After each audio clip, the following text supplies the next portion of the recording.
Olá, canal Conectados, começando com você nesta segunda-feira. Seja bem-vindo aqui no nosso canal, que Deus abençoe muito você, nosso, porque o canal é meu e seu, claro, né? Ter a sua companhia aí é muito bom. E graças a Deus hoje é segunda-feira. Eu sempre falo isso, porque muitas pessoas têm esse equívoco, né? De achar que é segunda-feira, que é isso, que é aquilo. Não, tem que agradecer a Deus todos os dias, sempre. Muito bem, 22 de junho, segunda-feira, vamos refletir o evangelho de hoje que está lá em Mateus 7, de 1 a 5. Então vamos pegar o evangelho. Naquele tempo, disse Jesus a seus discípulos: não julgueis e não sereis julgados, pois vós sereis julgados com o mesmo julgamento com que julgardes. E sereis medidos com a mesma medida com que medirdes. Por que observas o cisco no olho do teu irmão e não prestas atenção à trave que está no próprio olho? Ou como podes dizer ao teu irmão: deixa-me tirar o cisco do teu olho, quando tu mesmo tem uma trave no teu? Hipócrita, tira primeiro a trave do teu próprio olho, e então enxergarás bem para tirar o cisco do olho do teu irmão. Palavra da salvação, glória a vós, Senhor. É a nossa terrível tentação de enxergar o mundo em torno da gente mesmo, né? Esquecendo que à nossa volta existem pessoas que às vezes têm muito mais condições, né, de avaliar a nossa conduta do que nós mesmos.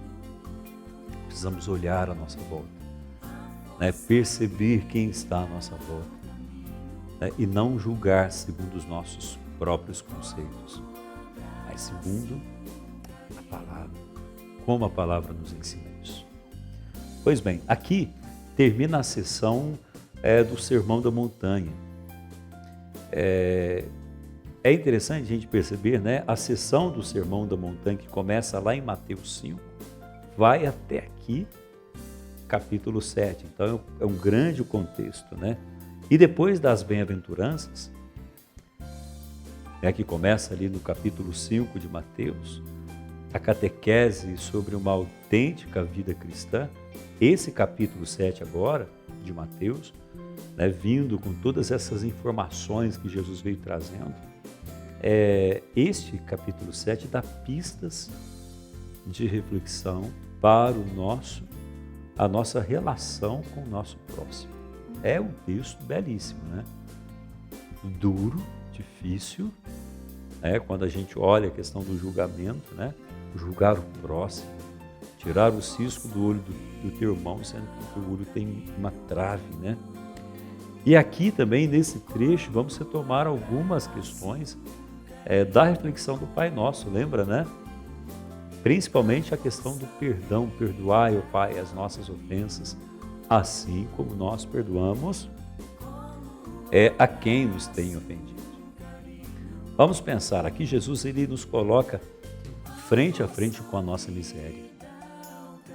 É um texto que desnuda completamente toda a nossa compreensão, toda a nossa ideia do que é de fato olhar para o outro e julgá-lo segundo os seus próprios conceitos ou juízos, né? E não julgá-lo segundo, né, os critérios de Deus. Porque como que nós podemos criticar o nosso próximo, apontar-lhe seus erros, sendo que em nós também há erros em excesso? Como que nós podemos olhar para o nosso próximo apontando, né, quer dizer, que existe culpa nele? E nós? Como que nós podemos fazer esse olhar para nós mesmos, né, e reconhecer a nossa fraqueza, a nossa limitação? Certamente aqui Jesus está dizendo, referente aos fariseus radicais que existiam naquela época, que se consideravam perfeitos, que se consideravam justos perante a observação da lei, mas condenava os outros. Porque veja, Jesus ele conhece a miséria humana. Né? Jesus é um sabedor, um conhecedor, né, do ser humano na sua totalidade. Ele sabe, né, dos nossos limites, das nossas incoerências, até onde vai a nossa capacidade de julgar o outro sem a percepção real da situação. Como Jesus ele conhece. E quantas vezes corremos esse risco ou cometemos esse grave erro em julgar sem obter nenhuma informação de juízo sobre a outra pessoa. Porque o que de fato Jesus explora aqui é exatamente essa hipocrisia dos fariseus, né? Hipocrisia, quem sabe até dos pagãos que julgavam errado uma situação, principalmente vendo Jesus sem se envolver com todas as pessoas. Mas quem é este, né, que se diz filho de Deus, mas está se relacionando, né, com as prostitutas, com os doentes, com os leprosos daquela época? Jesus foi muito olhado a partir dessa visão fechada, né, e hipócrita daqueles que o julgavam, e mesmo sendo inocente. Agora, se Jesus conhece, né, essa essência humana, e principalmente a essência humana, e principalmente a sua miséria, a nossa miséria, é porque ele entrou fundo no conhecimento daquilo que nós somos, para saber até onde vai, né, as nossas incoerências de julgamento, quando nós apontamos o erro do nosso próximo.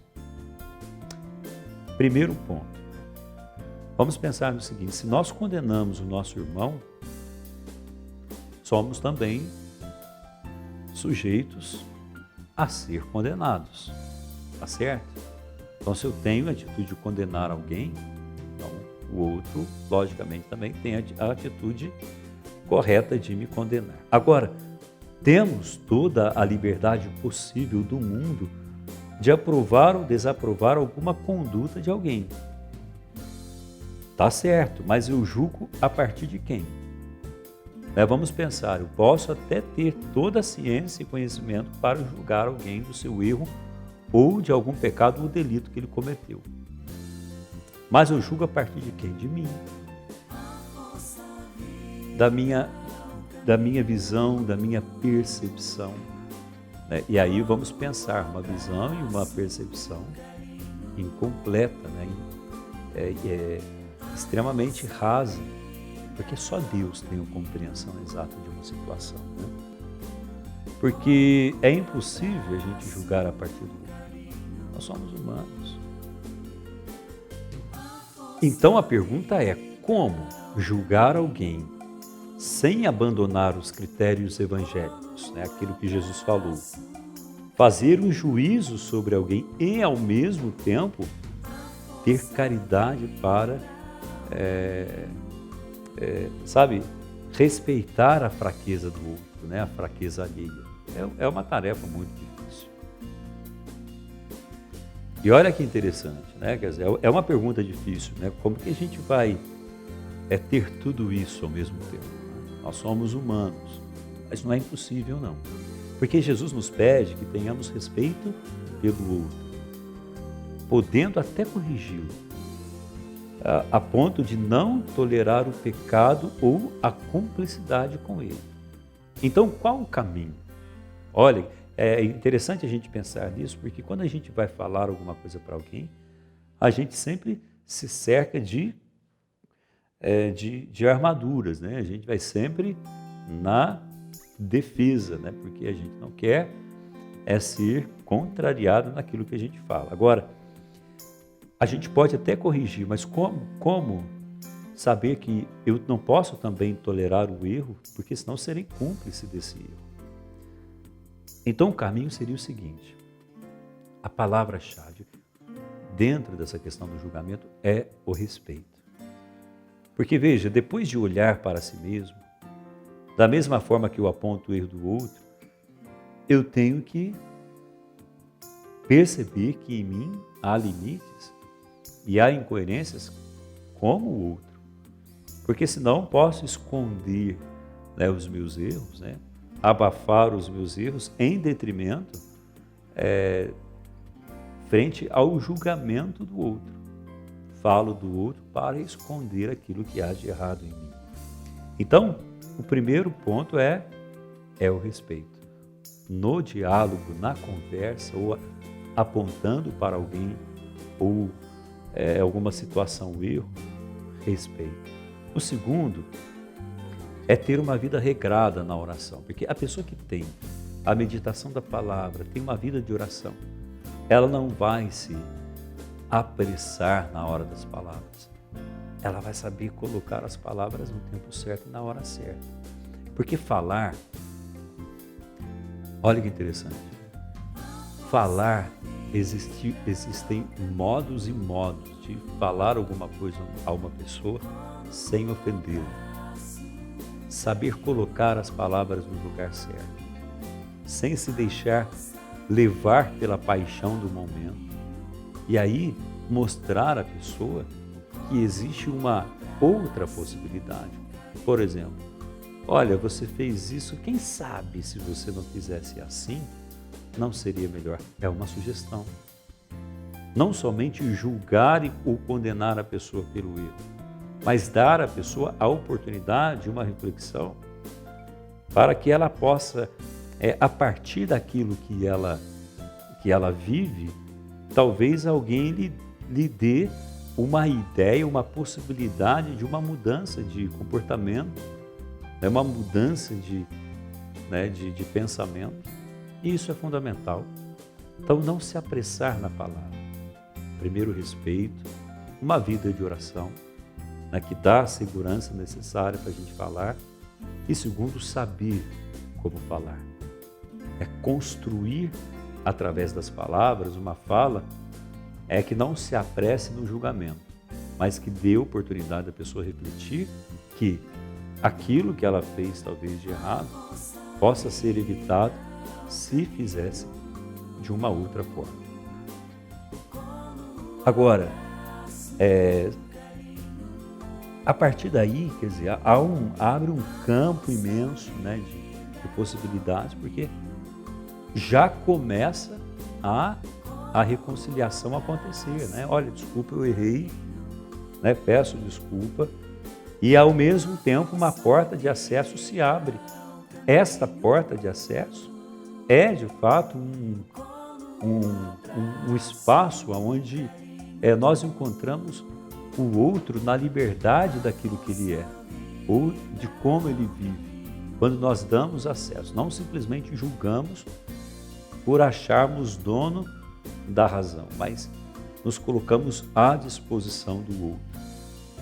E, ao mesmo tempo, encontraremos uma enorme responsabilidade, que o diálogo traz, aumentando, as possibilidades de proximidade, de ajuda, de até a amizade se expandir, seja em qualquer relacionamento, marido e mulher, de irmãos, de primos, ou seja, ali a gente cria um lugar onde o coração de fato se abre, se expande diante de uma graça tamanha, como nós vimos aqui no Evangelho. É capaz de dar a oportunidade do outro, de encontrar, através da palavra de Deus, e da palavra que você levará a ele, um lugar aonde os corações possam se encontrar no respeito, no diálogo e na compreensão. Por isso, peçamos a Jesus hoje, com um texto tão bonito, da gente rever a nossa vida, começar a segunda-feira assim, revendo as nossas atitudes, quem sabe mudando algumas coisas e também sendo porta de acesso ao coração de Deus para o nosso próximo. Por isso, Jesus manso e humilde de coração, fazei o nosso coração semelhante ao vosso.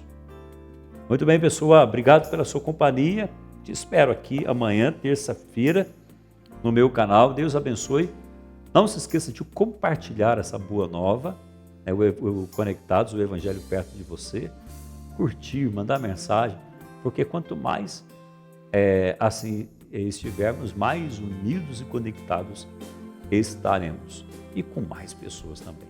Peço a bênção de Deus a você, em nome do Pai, do Filho e do Espírito Santo. Amém. Pessoal, até amanhã, se Deus quiser. Tchau. O barulho, o movimento, o medo, a angústia, o silêncio, a brisa suave, a vida ao tempo, tudo para.